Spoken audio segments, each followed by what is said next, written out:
नमस्कार, मैं अजय आवारा, आवारा की बातें चैनल पर एक बार फिर से हाजिर हूँ आपके स्वागत के लिए एक नए विषय के साथ। आज का विषय कोई ऐसा विषय नहीं है जो ढका छुपा हो, सबको छूता विषय है, हमारे समाज का मुख्य विषय है।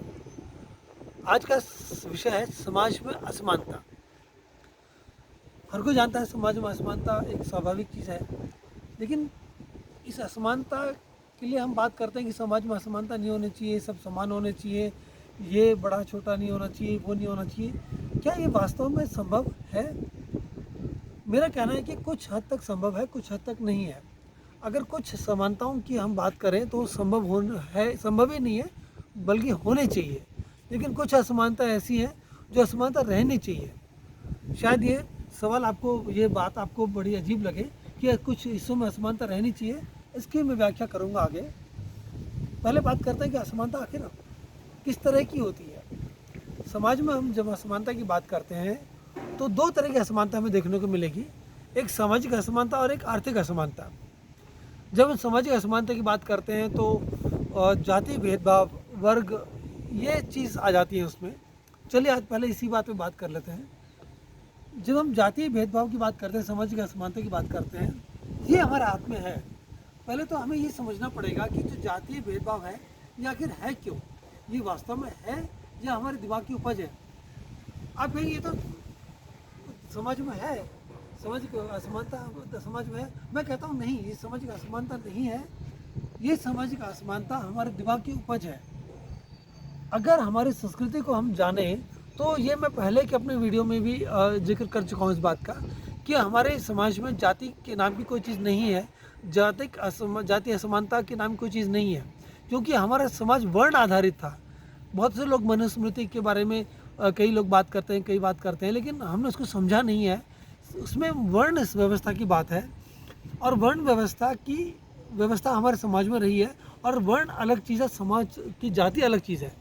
जाति और वर्ण एक जैसा नहीं है। हमारे समाज में वर्ण व्यवस्था व्याप्त रही है, सामाजिक व्यवस्था व्याप्त नहीं रही है। अब उस वर्ण व्यवस्था को हमने जाति में बदल दिया है, ये हमारी मूर्खता है। अगर हम इतनी नासमझी रखें कि हम वर्ण और जाति की व्यवस्था के अंतर को न समझ पाएँ तो ये हमारी गलती है, ये व्यवस्था की गलती नहीं है। जैसे पुरानी वर्ण व्यवस्था में एक क्षत्रिय का पुत्र वैश्य हो सकता था, एक वैश्य का पुत्र शूद्र हो सकता था, शूद्र का पुत्र ब्राह्मण हो सकता था। जब वो अपने कर्म के हिसाब से बदली जा सकती थी वर्ण व्यवस्था, तो वो आज परमानेंट कैसे हो गई? इसके लिए हम हमारी गुलामी कहें, सामाजिक गुलामी कहें, या हमारे विदेशों की गुलामी कहें, या मुगलों की गुलामी रही, या अंग्रेज़ों की गुलामी रही, जो भी कारण रहे हों, लेकिन हमारे समाज का हिस्सा जाति व्यवस्था नहीं है, वो वर्ण व्यवस्था थी। दुर्भाग्य से हमने उसे जाति में बदल दिया। चलिए जाति में बदल भी दिया, लेकिन अब उस जाति व्यवस्था को ख़त्म करने के लिए क्या कर रहे हैं हम लोग? हम चुनाव देखें तो जाति व्यवस्था पर है, आरक्षण देखें जाति व्यवस्था पर है क्या। और दूसरा, हमने छोटी जातियों को, जिसे हम अनुसूचित जाति कहते हैं या जनजाति कहते हैं, जनजाति अलग बात होगी। जनजाति को के लिए हमें सॉफ्ट कॉर्नर रखना पड़ेगा, क्योंकि वो एक समाज का हिस्सा नहीं है, वो एक अलग व्यवस्था है। अनुसूचित जातियों के लिए हमने जो आरक्षण व्यवस्था की, ये तो व्यवस्था जातियों के भेद को और बढ़ाने वाली चीज़ है। आज की राजनीति, सामाजिक व्यवस्था, सारी बातचीत इसी के इर्द गिर्द घूमती है।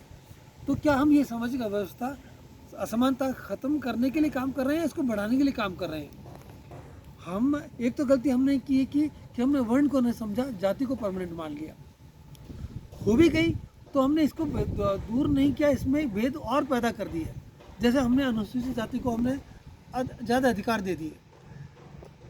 मैं किसी को अधिकार दिए जाने के खिलाफ नहीं हूँ, लेकिन अधिकार का भाव हमें समझना पड़ेगा।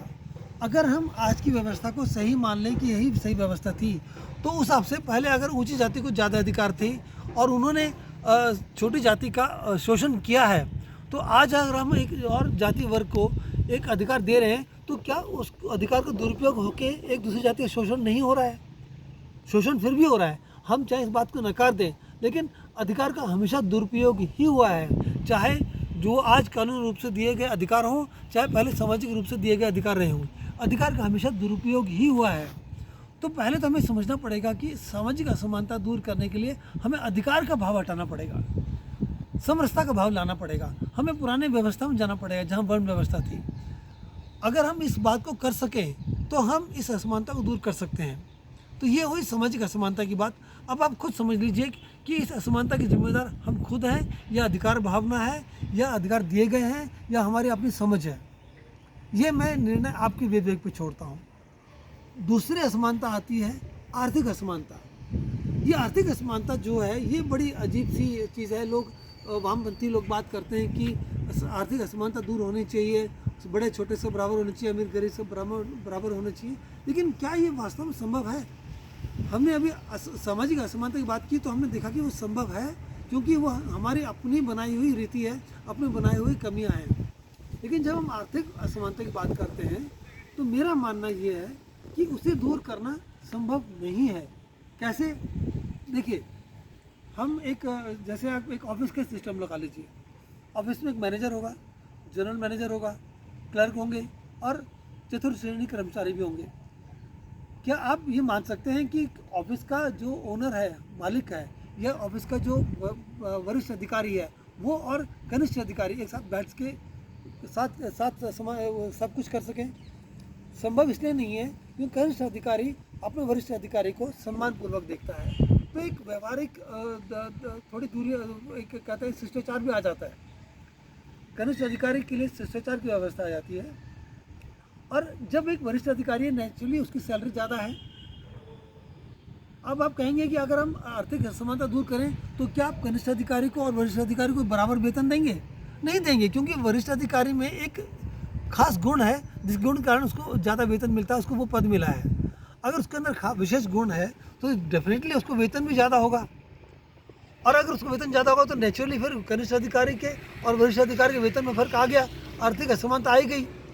तो ये आर्थिक असमानता हमारे कार्य प्रणाली की एक हिस्सा है। हमारी कार्य प्रणाली जिस तरह से है उसमें ये असमानता रहना स्वाभाविक है, क्योंकि अगर वरिष्ठ अधिकारी के अंदर गुण है, उसको वेतन ज़्यादा है, और छोटे अधिकारी में एक गुण वो नहीं है, दूसरा गुण है उसके अंदर, दूसरा उसका वेतन कम है, तो ये व्यवस्था जाहिर तौर पर नेचुरल हो गई, प्राकृतिक हो गई। ऐसे ही एक किसी कंपनी में काम करने वाले लोग हैं, कंपनी का मालिक है, अगर वो मालिक धनाढ्य ना हो, मालिक धनवान ना हो, तो वो कंपनी कैसे खोलेगा, फैक्ट्री कैसे चलाएगा? और जब वो ये फैक्ट्री नहीं चलाएगा, वो नहीं खोलेगा, तो रोज़गार कैसे मिलेगा? तो आर्थिक असमानता हमारे सामाजिक विकास के लिए एक स्वस्थ प्रक्रिया है। हम इसे बुरा ना माने। हमारे व्यावसायिक सिस्टम के लिए ये सब जरूरी है, क्योंकि अगर एक धनी आदमी होगा तभी तो वो रोज़गार का अवसर पैदा करेगा। एक गरीब आदमी तो रोज़गार का अवसर दे नहीं सकता। तो ये व्यवस्था हमारे विकास के लिए, सामाजिक विकास के लिए, हमारे आर्थिक विकास के लिए जरूरी है, आवश्यक है। और जब मध्यम वर्ग से ही कोई आदमी उठ के जब उच्च वर्ग में जाता है तो क्या करता है? फिर वो रोज़गार के अवसर पैदा करता है। तो ये जो आर्थिक असमानता की बात कर रहे हैं, ये हमारी कमी नहीं है समाज की, ये हमारी आवश्यकता है। क्योंकि अगर ये असमानता नहीं होगी तो ना तो रोज़गार के अवसर होंगे, और ना ही विकास होगा, और ना ही जो हमारे कार्यकलाप, जो हमारी व्यावसायिकता चल रही है वो होगी। अब बताइए कि क्या आर्थिक असमानता दूर होना संभव है? आर्थिक असमानता हमारे समाज की आवश्यकता है। सामाजिक असमानता हमारे समाज की कमी है। सामाजिक असमानता पर हमने बात कर ली कि क्या कारण है, उसको दूर किया जा सकता है। इसके लिए हमारी सोच ज़रूरी है, ना कि कानूनी व्यवस्था। हमने हर चीज़ का अर्थ कानूनी व्यवस्था में ढूंढ लिया, हर चीज़ की कानून बना दिया है। कानून हर समस्या का समाधान नहीं है। चाहे हम औरत आदमी की समानता की बात कर लें, चाहे सामाजिक असमानता की बात कर लें, हमें अपनी सोच को, अपने तरीके को, अपने विचार को, अपने तौर तरीके को, अपने व्यवहार को बदलना पड़ेगा। लेकिन आर्थिक असमानता हमारे लिए आवश्यकता है। ये आप कहेंगे बड़ी अजीब बात कह रहा हूँ, लेकिन हाँ, आवश्यकता है। अगर ये आवश्यक नहीं होगा, अगर ये असमानता नहीं होगी तो रोजगार के अवसर कैसे पैदा होंगे, विकास के अवसर कैसे पैदा होंगे, कंपनियाँ कैसे लगेंगी, फैक्ट्री कैसे लगेंगी, और काम कैसे होंगे? क्योंकि फिर नेचुरली एक आदमी धनी होगा तभी ना कहते किसी को रोजगार देगा। तो क्या रोजगार देने वाला और रोजगार लेने वाला समान हो सकते हैं? अगर हम उस रोजगार देने वाले की व्यवस्था को नकार देंगे तो रोजगार मिलेगा कहाँ से आपको? तो ये हमारी आवश्यकता है। ये बड़ा अजीब सी बात लग सकती है आपको कि मैं किसको आवश्यकता बता रहा हूँ। मेरा विचार ये है, आपका विचार क्या कहता है कि आर्थिक असमानता क्या हमारे लिए आवश्यक नहीं है, और सामाजिक असमानता क्या हमारी खुद की सोच की कमी नहीं है। ये विचार मैं आपके लिए छोड़कर जा रहा हूँ। ये मैंने अपने विचार दिए, आप क्या कहते हैं? क्या आप मेरी बात से सहमत हैं या नहीं सहमत हैं? अगर नहीं सहमत हैं तो आपका क्या विचार है, कृपया कमेंट बॉक्स में लिखें। और अगले आगे फिर मैं मिलूँगा आपको एक नए विषय के साथ, नए विचार के साथ। और इससे पहले कि मैं लॉग आउट करूँ, आपसे अनुरोध है कि कृपया इस चैनल को सब्सक्राइब करें, शेयर कीजिएगा, लाइक कीजिएगा और जुड़े रहिएगा मुझसे, ताकि हम अपने विचारों का आदान प्रदान और नए विषयों पर कर सकें। नमस्कार।